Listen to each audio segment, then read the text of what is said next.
कादंबरीतील सर्व पात्र, विषय, स्थळकाळ काल्पनिक आहेत. याचा कुठल्याही साहित्याशी वा जिवंत मृत व्यक्तीशी संबंध नाही. असल्यास तो निव्वळ योगायोग समजावा. कादंबरीतील सर्व पात्र, विषय, स्थळकाळ फक्त मनोरंजनासाठी निर्माण केलेले आहेत. त्याकडे फक्त निव्वळ मनोरंजन म्हणून पाहण्यात यावं. माझ्या हातात हे पत्र आहे, माझ्या प्रिय सखीचं, जिच्यावर मी नितांत प्रेम केलं. तिनेच असं लिहावं. किती नाजूक बंध मी तिच्याशी जोडले होते. कुऱ्हाडीने वेली तटातट तोडाव्यात तसे तिनं सारे बंध अनुबंध क्षणात तोडले. तिचं नाव धृती. आज धृतीने डोळ्यातूनही पाणी बरसवलं आहे. तिच्या पत्राहून नजर फिरवताना आताही डोळे पाणावत आहेत. धृतीने पत्रात लिहिलं होतं, प्रिय अश्वत्थ, माणसाच्या मनात जे विचार चालतात तेच पृथ्वीवर घडतं म्हणे. मग जे काही कामिनीसोबत तुम्ही केलं ते तुमच्या मनात. हे लिहितानाही माझंही मन दुःखी होत आहे. पण सत्य हे सूर्यप्रकाशा इतकं स्वच्छ असतं. मिटल्या डोळ्यासमोरही सूर्य चमकतो. तसं तुमचं कृत्य मला भिववीत आहे. पाण्यासारखं निर्मळ चारित्र्य ज्याचं असतं त्याच्यावरच स्त्री आपलं सर्वस्व ओवाळून टाकते. तुम्ही कितीही सांगितलं तरी माझा विश्वास बसणार नाही. जो मोहाच्या क्षणाला आज बळी गेला तो उद्या जाणार नाही कशावरून. तुमची मी भूतकाळात होते, आता वर्तमान आहे. स्वप्न विसरण्यासारखं मी सारं काही विसरून जाणार आहे. तुम्हीही मला विसरून जा. मी शपथ घातली की तुम्हाला कधी मोडवत नसे. आजही मोडू नका, माझी तुम्हाला शपथ आहे. तुम्ही मला विसरून जा आणि कुण्याही स्त्रीचं आयुष्य उद्ध्वस्त करू नका.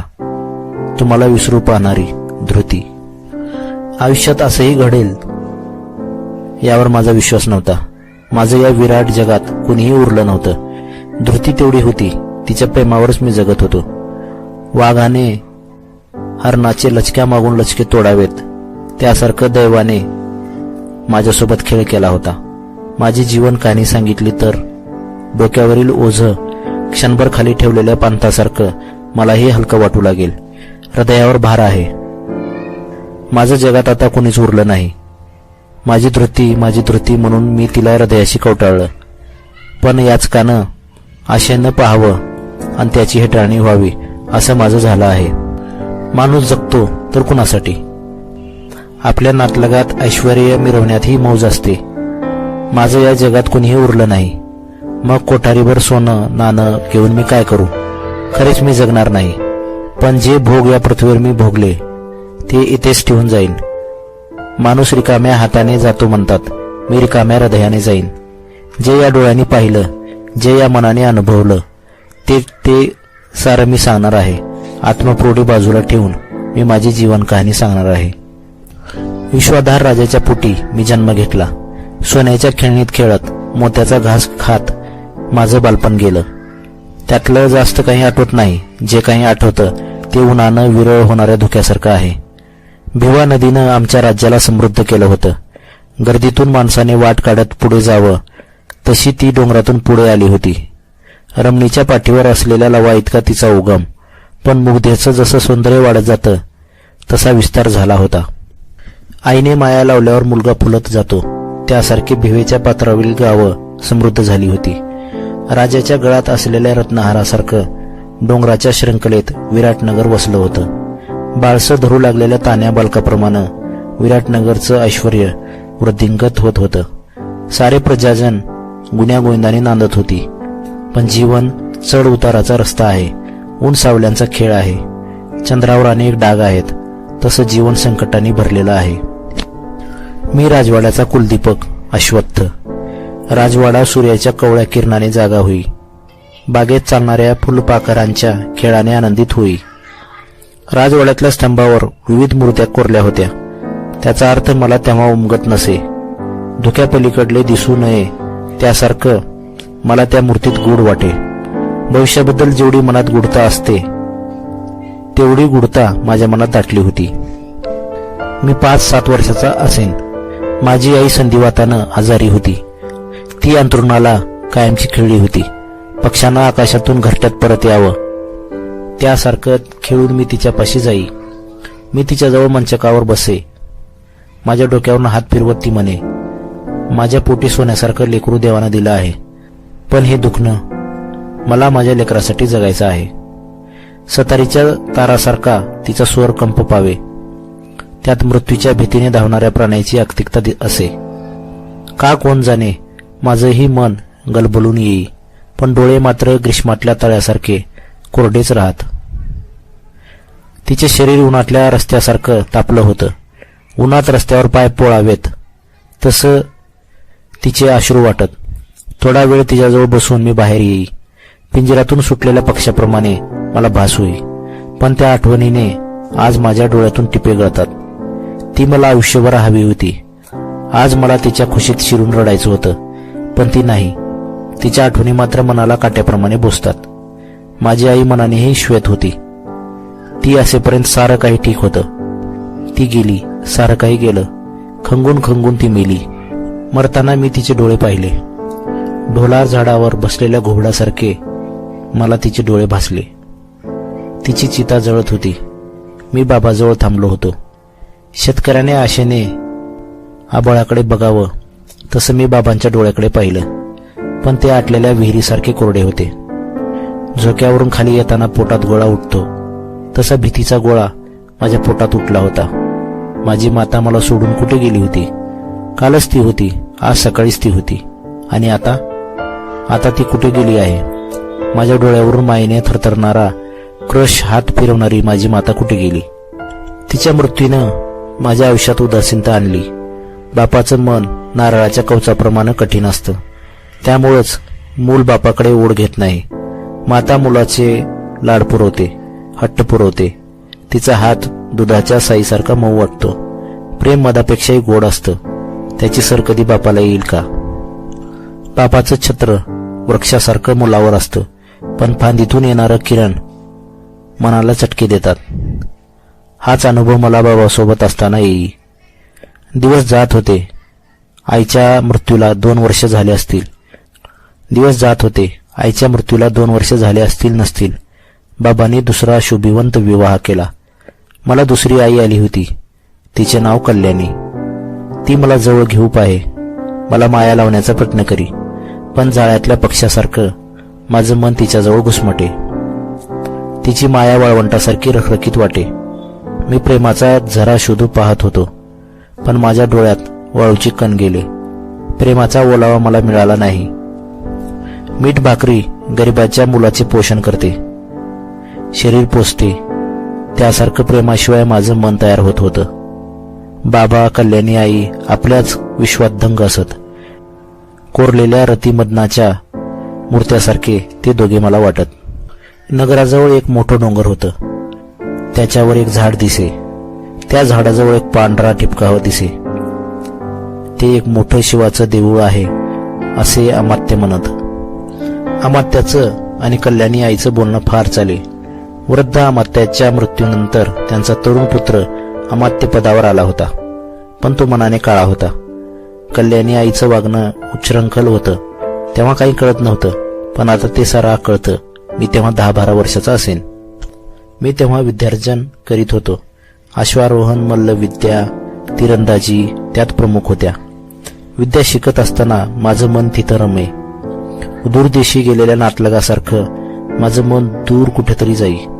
राजवाड्यात असताना मला कशाची उणीव भासत नसे, पण साऱ्यात काहीतरी कमी आहे असं वाटे.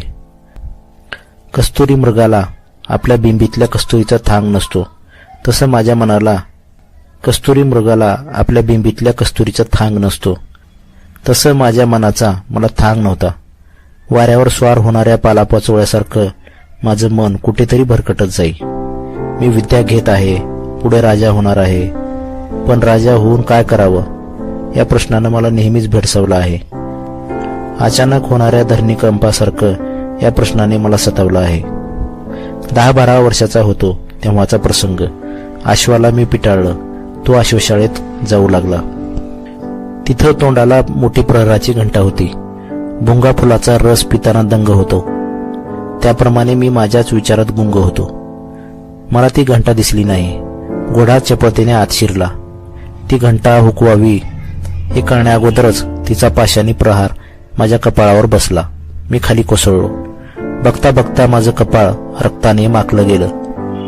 अश्वपाळाने मला राजवाड्यात नेलं. राजवैद्याकडून इलाजही झाला, पण मला पाहायला कल्याणी आई किंवा बाबा आले नाहीत. त्या घावाने मी तेवढा जखमी झालोही नसेल, पण माझ्या मनावर घाव बसला होता अप्रीतीचा. त्यामुळे मला वाटलं माझी आई असती तर आईकडे धावणाऱ्या मुलासारखी ती माझ्याकडे धावत आली असती. आपले अश्रू तिने माझ्या मस्तकावर वाहिले असते. फुलांचा अभिषेक झाल्यासारखं मला वाटलं असतं, पण ते शक्य नव्हतं. 4-2 दिवसानंतर मला कल्याणी देवी भेटली. माझ्या कपाळावर बांधलेल्या पट्टीकडे पाहत मला म्हणाली, अश्वत्थ, स्वतःला थोडं जपत जा.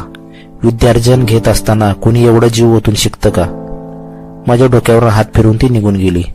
अपरिचित माणसाप्रमाणे तिची विचारपूस वाटे. काही दिवसांनी अभद्रच घटना घडली. तिच्या घावाने मी हतबल झालो. झाड तोडताच तिच्यावर घरटी असणाऱ्या चिमण्यांनी क्रंदन करावं त्यासारखं माझ्या मनाला झालं. बाबाची कुणीतरी निर्घृण हत्या केली होती. आईनंतर जवळ असं फक्त बाबा उरले होते, पण त्यांनाही मृत्यू आला होता. त्यांच्या मृत्यूचं कोड कोणालाही उमगेना. राज्यात त्यांचा द्वेष करणारा असा कोणी नव्हताही. बाबांनी तर तन मन धनानं राज्याची सेवा केली होती, पण त्यांचा अंत अशा प्रकारे व्हावा. राजासाठी ज्या प्रजेने लढायला हवं, ज्या सैनिकांनी आपले प्राण रणांगणावर हसत हसत द्यायचे होते, त्यांनीच आपल्या राजाचा प्राण घेतला होता. बाबाचा कल्याणी आईवर खूप जीव होता. तिच्या सौंदर्याने तो आत्मलंपट झाला होता. तिनेच त्याचा काटा काढला असे राज्यात बोलले जाऊ लागले. या बोलण्यानं माझ्यात आणि कल्याणी आईत पाताळाला भिडणारी दरी निर्माण झाली होती. मी जगात कोणाचा तिरस्कार करत असेल तर तिचा. तिला एका शब्दानेही बोलायचं मी टाळू लागलो. ती जवळ येई, मला बोलण्याचा प्रयत्न करी, मी दूर जाऊ लागलो. काही दिवसानंतर कानावर विपरीत गोष्टी येऊ लागल्या. कल्याणी आईचा अनामात्याचा वाईट संबंध आहे हे जेव्हा माझ्या कानावर आलं तेव्हा वाटलं कोणीतरी माझ्या कानात जहरी विष ओतत आहे. माझ्या मनात संतापाचा वणवा पेटे. त्याचा दाह असह्य होई. झुडपात सळसळणाऱ्या नागिनीप्रमाणे अंगातलं रक्त संतापानं सळसळू लागे. अमात्याचा गळा दाबून प्राण घ्यावा ही इच्छा प्रबळ होऊ लागे. पण कल्याणी आईच्या वागण्याने मला तिचाही राग येई. वर्षाच्या मागून वर्ष गेली. या वर्षात मी खूप बदलत गेलो. मला काही मित्र झाले होते. माझ्या मनातलं विष काही प्रमाणात त्यांच्या सहवासात शोषलं जाई. पण एकटा असे तेव्हा कोणीतरी माझ्यावर अमानुष अन्याय करीत आहे, मी त्याला प्रतिकार करू शकत नाही असं वाटे. झाड तोडल्यावर ओकं ओकं वाटतं. बाबा वारल्याने मला तसं झालं होतं. अंगठी हरवल्यावर जी हुरहुर वाटते तशी हुरहुर मला झाली होती. कल्याणी आईसोबत मी तुसडेपणानं वागे. तिचा अमात्यासोबतचा व्यभिचार कर्णोपकरणी राज्यात सर्वत्र झाला होता. सत्तेच्या मोहापायी तिने महाराजांना मारलं असं सारी प्रजा बोलू लागली. या बोलण्यानं मलाही 1000 विंचू चावल्याचा दाह होऊ लागला. माझ्या या दुःखाचा उतारा नाही असं मला वाटू लागलं. दुसऱ्याच्या स्त्रीचा व्यभिचार बोलताना सोपं वाटतं, पण आपल्या स्त्रीबद्दल कुणी असं बोलू लागल्यावर असं बोलणाऱ्या माणसाची धारदार तलवारीने जीभ छाटावी असं वाटू लागतं. आपल्या स्त्रीबद्दलचे अपशब्द मनाला विषारी सापाप्रमाणे दंश करतात. साऱ्या जगाला जाळून टाकावं वाटतं, नाहीतर काही ऐकण्यापेक्षा गळ्याला फास लावून जीव द्यावा असं वाटू लागतं. माझ्यासोबत हेच होत होतं. कल्याणी देवी काही झालं तरी माझी माता होती. माझ्या मनाची नाळ तिच्याशी जोडली गेली होती. तिच्यावर होणारा प्रत्येक घाव मला रक्तबंबाळ करीत होता. तिच्यावर होणारा प्रत्येक बाण माझ्या काळजाचा ठाव घेत होता. असं असलं तरी ती जेव्हा माझ्या समोर येई तेव्हा तिचा मला खूप राग येई. माझ्या संतापाची लगाम सुटे, पण मी मोठ्या संयमाने सत्तावर ताबा मिळवे. तिचा राग येई तो तिने बाळगलेल्या सत्तेच्या मोहाबद्दल नाही, स्वतःच्या पतीच्या तिने घेतलेल्या प्राणाबद्दल. मी 16 वर्षाचा झालो होतो. एका दिवशी तिने मला तिच्या महालात बोलावलं. मी जाणार नव्हतो, पण खोंडाच्या व्यसनाला ओढल्यावर तो जसा पुढे जातो त्यासारखं मी तिच्या महालात गेलो. जमिनीत गुडघ्यापर्यंत गाडल्याप्रमाणे मी निश्चल उभा होतो. ती जवळ आली. माझ्या डोक्यावरून मायेने हात फिरवत ती म्हणाली, माझ्या मुला, किती रे मोठा झालास तू. माझ्या तू कधी जवळ येत नाहीस, मला बोलत नाहीस. अंगावर पडलेल्या सापाच्या पिल्लाला पाहून हात झाडावेत त्याप्रमाणे मी तिचे हात झिडकारले. पोटात शस्त्र खुपसलेल्या माणसाप्रमाणे घायाळ स्वरात ती म्हणाली, अश्वत्थ, तूही मला पापी समजत आहेस का. अरे माणूस मोहाला बळी पडतो तेव्हाच त्याच्या ओंडक्याचे 2 तुकडे करावेत. तसं मी मध्येच तिचं वाक्य तोडलं. मी वळलो, परत निघालो. वळताना तिच्या चेहऱ्याकडे दृष्टी गेली. आषाढात भरून आलेल्या मेघासारखं तिचे डोळे भरून आले होते. सुकलेल्या सूर्यप्रमाणे तिचं तोंड उदास वाटत होतं. पुरात उन्मळून पडलेल्या झाडासारखं तिचं बोलणं वाटत होतं. पावसात सळसळणाऱ्या वेलीप्रमाणे तिचे होठ थरथरत होते. माझं मन द्रवलं, पण मी मागे वळलो नाही. महालातून बाहेर पडताना झाडावरून टपकणाऱ्या पावसाच्या पाण्याप्रमाणे माझ्या डोळ्यातून पाणी आलं. माझं मन द्रवलं, पण मी मागे वळलो नाही. महालातून बाहेर पडताना झाडावरून टपकणाऱ्या पावसाच्या पाण्याप्रमाणे माझ्या डोळ्यातून पाणी आलं. तिचं वागणं मला स्वस्थ बसू देईना. मग तिला लिहायला मी पत्र घेतलं. मी त्यात लिहिलं, तीर्थस्वरूप आई, तुला आई म्हणतानाही माझी जीभ अडखळते. तुला आई म्हणावं असं तू वागला आहेस का. तुझा स्पर्श मला नकोसा वाटतो. वाळवंटासारखा तो रखरखीत वाटतो. तुझं हृदय पाषाणासारखं कोरडं आहे. सत्तेचा मोह बाळगून तू बाबांना जाळ्यात ओढलंस, पण आयुष्यातून उठवायचं नव्हतंस. तुला त्यांच्या ऐश्वर्याचा मोह झाला, त्यांना तुझ्या. जाऊ दे, लिहितानाही माझी लेखणी थांबत आहे. मनाच्या बेड्या घातलेल्या अपराध्याचे पाय उचलत नाहीत तशी माझी लेखणी थांबत आहे. तुला आई म्हणण्यासाठी मी प्रयत्न करतो, तेव्हा माझी जीभ उचलत नाही. तुझ्याजवळ येऊ पाहतो, पण तुझ्या कृत्याने माझं काळीज कापलं जातं. तुझ्याजवळ कसा येऊ मी, तुला आई कसा म्हणू. माझं हृदय अंधारून आलेल्या पृथ्वीसारखं काळवंडलं आहे. तू व्यभिचार केलास हे वाक्य लिहिता येत नाही. माझ्या हृदयाची शेकडो ठिकऱ्या होत आहेत. तू माझी आहेस म्हणून मला दुःख होत आहे, पण तू मला आपला मांडलंस का. बाबांना खरं प्रेम दिलंस का. माझी आई वारल्यावर बाबांनी तुझ्याशी विवाह केला. माझ्या हृदयात माझ्या आईची मूर्ती कोरलेली आहे. त्याची सर तुला येईल का. ती थोर होती, पतिव्रता होती. मी तिच्या पोटचा गोळा होतो. हातावरल्या फोडासारखं ती मला जपे. तुझ्यात आणि तिच्यात पृथ्वी आणि आकाशाचा फरक आहे. मग तूच सांग, मी तुला आई कसा म्हणू. एवढं तुला स्पष्ट लिहूनही तुझ्याकडे कोणता युक्तिवाद असेल तर तोही सांग, पण मला त्रास देऊ नकोस. जन्मल्यापासून मला खूप आत्मक्लेश झाले आहेत. आईच्या मृत्यूने मला खूप यातना दिल्या आहेत. त्या दुःखाच्या झळा आणखीही मनाला अशा बसतात. जाऊ दे, त्याचं तुला काय. नाहीतर आई आई म्हणून ओरडत फिरणाऱ्या कोकराला त्याची आई कधी भेटली नाही. आभाळात भेटलेल्या निष्ठुर देवाने तिला माझ्यापासून हिरावून घेतलं. या जन्मात कदाचित पृथ्वीवर मला ती भेटणार नाही. मी मरेन तेव्हाच ती मला स्वर्गात भेटेल. आईनं मला खुशीत घ्यावं आणि साऱ्या जगाचं दुःख विसरून मी निवांत व्हावं अशी ती आई होती. तुझ्या नुसत्या आठवणीनं काळजाला डागण्या बसतात. आईनंतर बाबा असे काय ते मला जवळ होते, पण त्यांनाही तू सुखाने जगू दिलं नाहीस. एवढं सारं होऊनही मी तुझ्याशी चांगलं वर्तन करावं ही अपेक्षा तू कशी करू शकतेस. आपली आई हरवलेला दुर्दैवी अश्वत्थ. हे पत्र माझ्या विश्वासू दासीकरवी मी तिच्याकडे पाठवलं. त्या दिवसापासून तिच्याकडून मला कधी बोलावणं आलं नाही. ती मला कधी बोलली नाही. एका घरात राहून परक्याप्रमाणे आम्ही वागत होतो. जणू काही दूर देशाचे घरट्यात विसावलेले आम्ही 2 पक्षी होतो. मी शिकारीसाठी जंगलात दूर दूर जाऊ लागलो होतो. लहानपणी डोंगरावर पाहिलेले शिवाचं मंदिर मला साथ घालत होतं. मी एका दिवशी त्या डोंगरावर गेलो. मोठं सुंदर देऊळ होतं ते. विश्वाचे विष पिऊन महादेवाचा कंठ निळा झाला होता. मला वाटलं आयुष्यातलं दुःख पिऊन माझंही मन काळनिळं झालं असेल. मंदिराच्या पायथ्यावर मी बराच वेळ बसून राहिलो. निश्चल झाडासारखं माझं मन सुन्न झालं होतं. पेल्यात भरलेल्या पेयाप्रमाणे माझं हृदय दुःखाने भरलं होतं. ते बाहेर काढायचा एकच मार्ग होता, अश्रू. गलबललेल्या मनानं मी पायरीवरून उठलो. झाडाजवळ गेलो. झाडाच्या बुडाशी टेकलो. मनातलं गुज सांगितल्याप्रमाणे झाड मुंडी हलवत आहे असं वाटलं. दाटून आलेलं कड मी ओसंडून दिलं. पित्याच्या पायावर मुलाने अश्रू ढाळावेत त्याप्रमाणे त्या वृक्षाजवळ आसू ढाळत होतो. रिक्त मनानं मी तिथून उठलो. पराभूत सैन्याप्रमाणे मी घराकडे परतलो. 1-2 वर्ष अशाच मनस्थितीत गेली.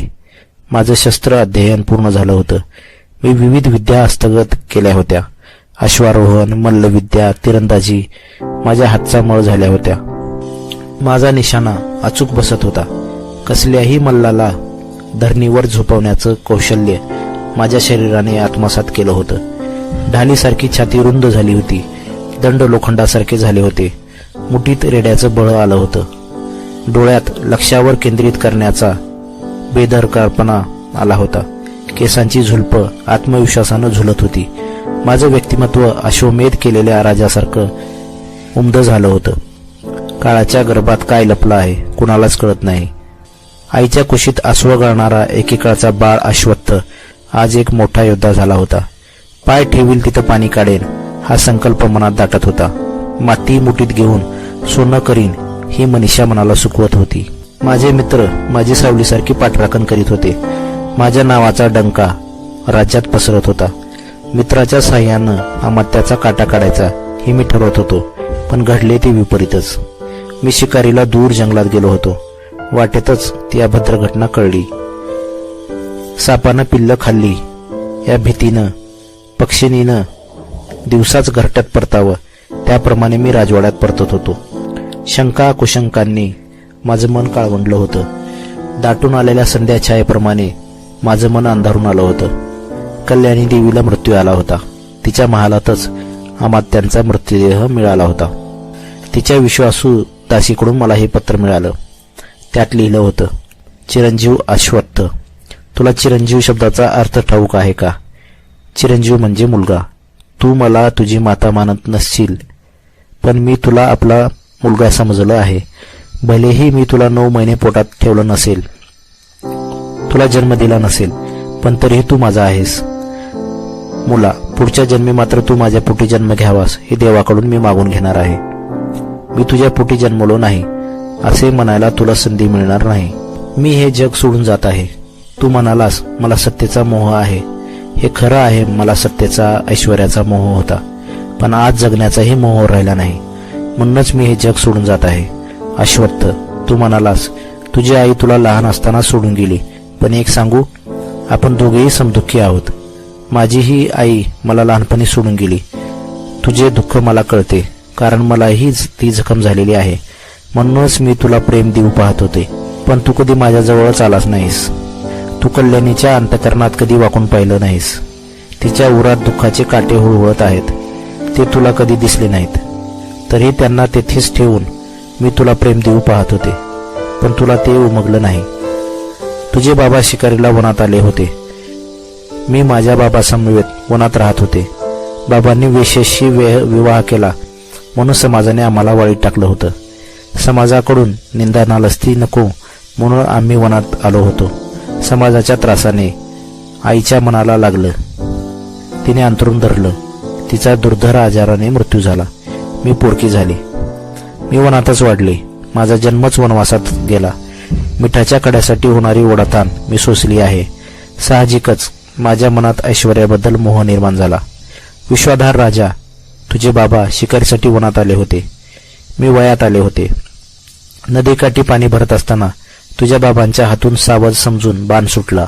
त्या बाणाने माझ्या बाबांचा प्राण घेतला. मरण्यापूर्वी त्यांनी महाराजांकडून वचन घेतलं. त्यांनी माझ्याशी विवाह करावा. मी सुखावले. ऐश्वर्याबद्दल माझ्या मनात लालसा निर्माण झाली होती, पण आपल्या पतीचा अंत करावा इतकी ती दुष्ट नव्हती. मी विराट नगरात आले. तुला पाहिलं. माझं मन भरून आलं. माझं दुःख मला पोळलं होतं. तुझ्या दुःखाची मला जाणीव झाली होती, पण तुला माझा स्पर्श पापी स्त्रीसारखा वाटला. माझं बोलणं तुला आत्मलंपट स्त्रीसारखं वाटलं. मी सुंदर होते. सौंदर्याच्या जोरावरच मी राजाला असं पकडलं असे सारे बोलू लागले. मी कुणाकडेही लक्ष दिलं नाही. मला सत्ता उपभोगायची होती. राजदंडाचा भार आपण घ्यावा असं मला वाटत होतं. ध्यानी मनी नसताना मी राणी झाले होते. महाराणी पद मन भरून उपभोगायचं असं मी ठरवलं होतं. पण मुला, मी तुला कधी परका मानलं नाही. तुला सिंहासनावर बसवावं असं डोळ्यांनी भरून तुला पाहावं या विचारानं माझ्या मनात पुष्टी घेतली होती, पण ती तुला कधी दिसली नाही. मला राजकारण जाणून घ्यायचं होतं. अमात्याला मी जवळ केलं, पण त्याच्या मनात काळेबेर असेल याचा मला सुगावा लागला नाही. महाराज माझ्याहून वयाने खूप मोठे होते. मी महाराजांची पत्नी कमी, मुलगीच जास्त शोभली असते. अमात्य तरुण होता. त्याला माझ्या शरीराचा मोह झाला. पापाच्या दरीत त्याने मला ओढत नेलं. त्याच्या पावलावर पाऊल टाकत मी गेले. अतिथी शाळेत महाराजांना बोलवून त्याने महाराजांची हत्या केली आणि हत्येचा आळ माझ्यावर घातला. मला तुझं शरीर उपभोगू दे, नाहीतर साऱ्या राज्यात तूच महाराजांची हत्या केलीस म्हणून दौंडी पेटवीन, असं तो म्हणाला. मी घाबरले. मी मूढ बनले. मला फसवलं गेलं होतं. सत्तेच्या मोहानं मी आंधळी झाले होते. अमात्याच्या तारुण्याला मी बळी पडले. नागिनीने सळसळत जावं तसं आमच्या दोघांच्याही अंगातलं रक्त तारुण्याच्या धुंदीने सळसळत होतं. मला पापाच्या खाईत अमात्यानं फरफटत नेलं. चुकीचं पाऊल मला खूप खूप दूर घेऊन गेलं होतं, पण त्या खाईतूनही मला तुझा हिरमुसलेला चेहरा दिसत होता. तुझ्या हृदयातला आक्रोश मला दिसत होता. माझं मन पिळवटून निघत होतं, पण मी काही करू शकत नव्हते. मुला, मोहाचा क्षण आयुष्यात येतो तेव्हा भल्या भल्यांना आयुष्यातून उठवतो. तुझं पत्र मला मिळालं. एक एक वाक्य मेंदूच्या चिंदड्या करीत गेलं. त्या दिवशीच ठरवलं जगायचं नाही. माझ्या मुलाला अश्वत्थाला जास्त दुःख द्यायचं नाही. मुला, तू मला आई मानलं नाहीस तरी मी तुझ्यावर रागावणार नाही. मुलाने आईला नाकारलं तरी जगात आई आपल्या मुलाला नाकारत नाही. तू माझाच आहेस. लेकरा, सुखाने राहा. जीवनात मोहाच्या क्षणाला कधी बळी पडू नकोस. मोहाचा क्षण नसतो, अधपतनाचा तो रस्ता असतो. मोहाचं सोनेरी दार माणसाला खुणावतं, पण पुन्हा पापाच्या अज्ञात प्रवासाला घेऊन जातं. तिथून माणूस सहसा परतत नाही. मी अमात्याला मारून टाकलं आहे आणि स्वतःही आत्महत्या करून मरत आहे. तू माझं दुःख मानू नकोस. एका दुर्दैवी स्त्रीचा अंत झाला असं जरी समजलंस तरी माझ्या आत्म्याला शांती मिळेल. मोहाच्या क्षणाला बळी पडलेली एक स्त्री कल्याणी. मी चूक केली की बरोबर माझं मला कळत नव्हतं. कल्याणी आईला मी दुःख दिलं असं आता मला प्रकर्षाने वाटत होतं. माझं या विराट दुनियेत कुणीही उरलं नव्हतं. मी पोरका झालो होतो. जे काही पाठची नाती होती ती सारी वनव्यात जळालेल्या घरट्यासारखी मृत्यू पावली होती. मी एकटा राहिलो होतो. साऱ्या नद्या आटल्या तरी सागरानं जगावं त्याप्रमाणे मी राहत होतो. त्यानंतर 4-5 वर्षे मंत्र्यासोबत माझा सलोखा वाढला. माझं लग्नाचं वय झालं होतं. मनात अनामिक हुरूर दाटत होती. प्रेमाचे सुवासिक नाजूक धुंद विचार येत होते. माझ्या आयुष्यात धृतीला आणणारा तो प्रसंग मला आणखीही जशास तसा आठवत आहे. तांब्याच्या मुद्रेवर कोरलेल्या अक्षरासारखं सारं काही मनावर कोरलं गेलं आहे. दंडकारण्यात शिकार खूप मिळते असं मी ऐकलं होतं, पण दंडकारण्य काशीराज राजाच्या क्षेत्रातलं होतं. तरीही आम्ही शिकारीला तेथे जायचं ठरवलं. त्या अरण्यात वाघ आहेत, अजगरांचा सुळसुळाट आहे हे ऐकलं होतं. आव्हान स्वीकारणं तरुण रक्ताचा धर्म आहे असं मनाला पटवून आम्ही दंडकारण्यात जायचं ठरवलं. एका दिवशी शिकारीची सारी सिद्धता करून मी मोजक्या सैनिकासह दंडकारण्याकडे प्रस्थान केलं. आज बऱ्याच दिवसानंतर मी आनंदी होतो. श्रावणात फुललेल्या निसर्गासारखं माझं मन आनंदून गेलं होतं. आम्ही भिवा नदी ओलांडली नाही. तिच्या किनाऱ्यावरूनच समांतर प्रवास करीत राहिलो. अरण्याचा रस्ता माहीत असलेला एक जाणकार आम्ही सोबत ठेवला होता. प्रियकराकडे त्वरेने धावणाऱ्या प्रेयसीसारखी भिवा नदी खळखळत वाहत होती. संगीतासारखी तिच्या आवाजात नादमयता होती. पाहता पाहता आम्ही दंडकारण्यात पोहोचलो.